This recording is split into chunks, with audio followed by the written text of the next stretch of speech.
بسم اللہ الرحمن الرحیم۔ سچے عاشق رسول ولی کامل حضور محدث اعظم پاکستان رحمۃ اللہ تعالی علیہ کا نام پاک محمد سردار احمد اور کنیت ابو الفضل ہے۔ آپ 29 جمادی الاخری 1321 ہجری کو قصبہ دیال گڑھ ضلع گرداسپور مشرقی پنجاب ہند میں پیدا ہوئے۔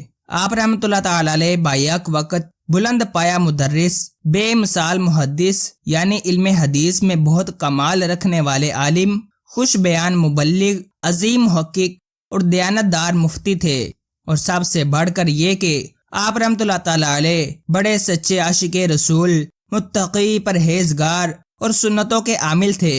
حضور محدث اعظم پاکستان رحمۃ اللہ تعالی علیہ کا بچپن مبارک عام بچوں سے بالکل مختلف تھا۔ جب آپ کی ولادت مبارک ہوئی تو پورے قصبے میں مشہور ہو گیا تھا کہ اس ننھے بچے کی پیشانی میں چاند جیسی روشنی چمکتی ہے۔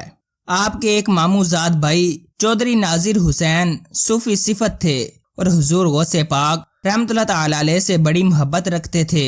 صوفی ناظر حسین حضور محدث اعظم پاکستان رحمۃ اللہ تعالی علیہ کے متعلق عموماً ایسی باتیں کرتے تھے جنہیں اس وقت عجیب خیال کیا جاتا تھا۔ ایک دن انہوں نے محدث اعظم پاکستان رحمۃ اللہ تعالی علیہ کے بڑے بھائی جان حیات محمد صاحب سے فرمایا، سائیں جی تمہیں مبارک ہو، میں تمہارے بھائی سردار احمد کی پیشانی میں نیک بختی اور خوش قسمتی کا ستارہ چمکتا ہوا دیکھ رہا ہوں۔ حضرت محدث اعظم پاکستان رحمۃ اللہ تعالی علیہ بچپن ہی سے دینی باتوں میں دلچسپی رکھتے تھے۔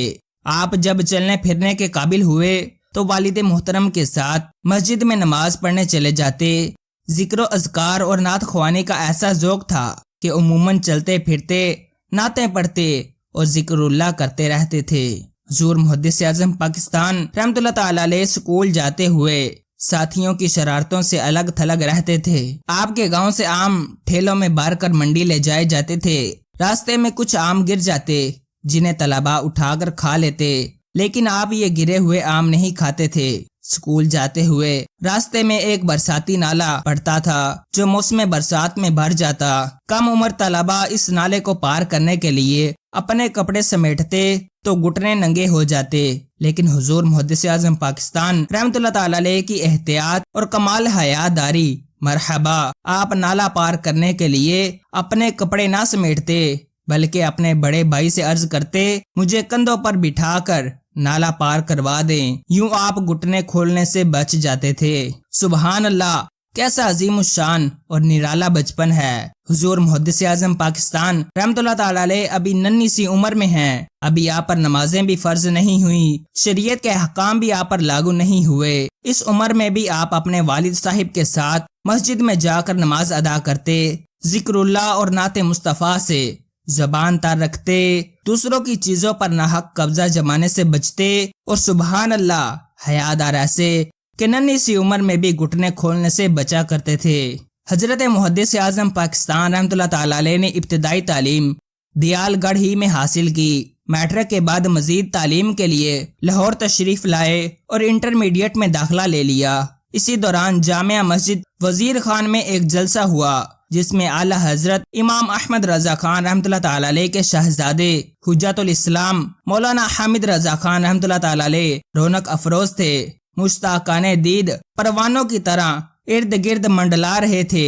اسی ہجوم میں حضور محدث اعظم پاکستان رحمۃ اللہ تعالی علیہ نے بھی حجت الاسلام حضرت مولانا مفتی حامد رضا خان رحمۃ اللہ تعالی علیہ کے نورانی چہرے کی زیارت کی اور دست بوسی کی سعادت پائی۔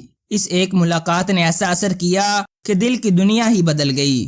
چنانچہ جلسے کے اختتام پر حجت الاسلام رحمۃ اللہ تعالی علیہ کی قیام گاہ پر پہنچے اور عرض گزار ہوئے، مجھے اب انٹرمیڈیٹ کرنے کا کوئی شوق نہیں، میں آپ کے ساتھ جانا چاہتا ہوں تاکہ وہ علم حاصل کر سکوں جس کے آپ نمائندہ ہیں۔ ولی کامل حضرت حجت الاسلام مولانا حامد رضا خان رحمۃ اللہ تعالی علیہ نے اس عرض گزار کی پیشانی پر سعادت کے چمکتے ہوئے آثار دیکھے تو پہچان گئے کہ یہ نوجوان اہل سنت کا عظیم رہبر ہوگا، لہٰذا شفقت فرماتے ہوئے درخواست قبول کی اور حضور محدث اعظم رحمۃ اللہ تعالی علیہ کو اپنے ساتھ بریلی شریف لے گئے۔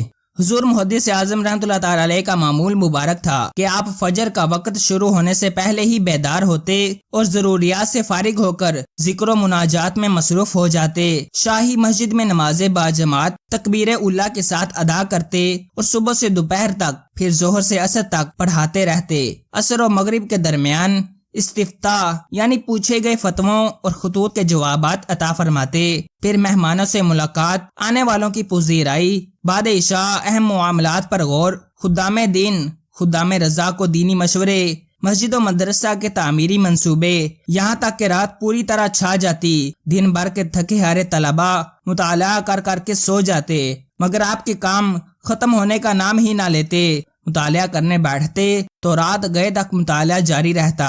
آپ کا کھانا سادہ اور کم مقدار میں ہوتا، گھر میں جو پکتا کھا لیتے، کسی خاص کھانے کی فرمائش کبھی نہ کرتے۔ چنگیدی میں جو روٹی اوپر موجود ہوتی وہی کھا لیتے، نیچے سے گرم روٹی نہ نکالتے۔ عموماً ایک وقت کی غذا تھوڑا سا سالن اور ایک چپاتی ہوتی جسے خوب چبا کر کھاتے اور فرمایا کرتے کہ کھانا خوب چبا کر کھاؤ، دانتوں کا کام معدے سے نہ لو، معمول کے بغیر تناول نہ فرماتے۔ یہی وجہ ہے کہ آپ کا پیٹ کبھی خراب نہ ہوا۔ کھانے کے درمیان میں پانی پیتے، اگر کھانے کے بعد پانی کی ضرورت محسوس ہوتی تو بعد میں سادہ لقمہ ضرور کھاتے۔ برتن نہایت صاف استعمال فرماتے۔ آپ اخبار نہیں پڑھتے تھے، اگر کسی خاص وجہ سے اخبار دیکھنا ہوتا تو پہلے اس پر موجود جاندار تصاویر کو سیاہی پھیر کر مسح کروا لیتے۔ جوتا پہننے، اتارنے، مسجد میں داخل ہونے اور مسجد سے نکلنے کے آداب کا خود بڑا لحاظ رکھتے اور دوسروں کو بھی ان کی پابندی کی تاکید فرماتے۔ گفتگو میں اکثر عربی الفاظ نعم، جی ہاں اور طیب بہت خوب استعمال کرتے، جس سے کلام کا لطف دوبالا ہو جاتا۔ سواری پر سوار ہوتے وقت اللہ اکبر کہتے اور دعائے معصورہ پڑھتے، اور جب اترتے تو سبحان اللہ کہتے۔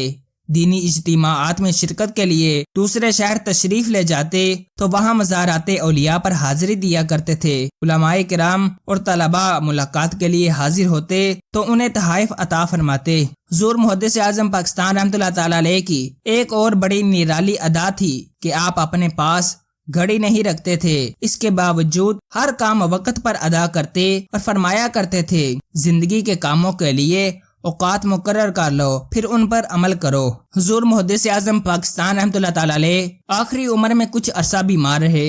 29 رجب المرجب 1382 ہجری کو آپ پر غنودگی کی کیفیت طاری ہو گئی، دونوں ہاتھ بند گئے۔ پاس بیٹھے ہوئے علماء کرام اور خادمین سے فرمایا یا سلام کثرت سے پڑھو۔ اسی عالم میں آپ کی ہر سانس کے ساتھ اللہ اللہ کی آوازیں آ رہی تھی۔ یکم شعبان المعظم 1382 ہجری رات 1:40 پر اسی اللہ اللہ کی آواز کے ساتھ آپ اس دنیا سے رخصت ہو گئے۔ انا للہ و انا الیہ راجعون۔ آپ کو علاج کے لیے کراچی لے جایا گیا تھا، آپ کا انتقال وہیں ہوا۔ آپ کے وصال کی خبر نے پورے ملک میں کوہرام مچا دیا، جو خبر سنتا غم میں ڈوب جاتا اور اس کی آنکھوں سے آنسو بہنے لگتے۔ غسل اور کفن کا سلسلہ کراچی میں ہوا، جس میں اکابر اہل سنت نے شرکت کی۔ حسب وصیت کفن مبارک پر رسالت معاب صلی اللہ تعالی علیہ وآلہ وسلم اور غوثیت معاب رضی اللہ تعالی عنہ کا نام نامی لکھا گیا۔ آپ کے جنازہ مبارکہ کو بذریعہ ٹرین کراچی سے فیصل آباد لایا گیا۔ ہر اسٹیشن پر علماء اور محبین کی کثیر تعداد موجود ہوتی، جو پھولوں کے ہار لیے پروانہ وار کھڑی نظر آتی۔ جنازہ مبارکہ فیصل آباد پہنچا تو اسٹیشن پر عاشقان رسول کا بہت زیادہ رش تھا۔ فضا نعرہ تکبیر اور نعرہ رسالت سے گونج رہی تھی۔ آخر کار جنازہ مبارکہ کو اٹھایا گیا، اور جس وقت جنازہ مبارکہ کچہری بازار میں داخل ہوا تو عشق رسالت صلی اللہ تعالی علیہ وآلہ وسلم کے جلووں نے اور ہی رنگ اختیار کر لیا، جس کے اثرات نمایاں اور بہت ہی واضح ہو گئے۔ ہوا کچھ یوں کہ جنازہ مبارکہ پر انوار و تجلیات کی بارش ہر آنکھ کو صاف طور پر نظر آنے لگی۔ بچے، بوڑھے، جوان، ہر قسم کے لوگ وہاں موجود تھے اور بڑی حیرت سے عالم انوار کی اس بارش کا اپنی آنکھوں سے مشاہدہ کر رہے تھے۔ جب یہ بے مثال جلوس گھنٹہ گھر پہنچا تو یکا یک اس نور نے موٹی چادر کی صورت اختیار کر لی اور جنازہ مبارکہ اس میں چھپ گیا۔ چمکیلے تانبے کے باریک پتھروں کی طرح نور کی سنہرے کرنیں جنازہ مبارکہ پر گر رہی تھی۔ ہزارہ افراد نے تعجب سے اس آسمانی منظر کو دیکھا۔ کچھ دیر تک یہی کیفیت رہی، پھر آہستہ آہستہ جنازہ مبارکہ دوبارہ نظر آنا شروع ہوا۔ بالآخر جنازہ مبارکہ ایک وسیع و عریض میدان میں لایا گیا، جہاں آپ رحمۃ اللہ تعالی علیہ کی نماز جنازہ ادا کی گئی۔ جنازے میں اتنے لوگ شریک تھے کہ کبھی فیصل آباد کی تاریخ میں جمع نہ ہوئے۔ آپ رحمۃ اللہ تعالی علیہ کی آخری آرام گاہ جامعہ رضویہ مظہر اسلام فیصل آباد میں واقع ہے۔ اللہ تعالیٰ کی ان پر رحمت ہو اور ان کے صدقے ہماری بے حساب مغفرت ہو، آمین بجاہ نبی الامین صلی اللہ تعالی علیہ وآلہ وسلم۔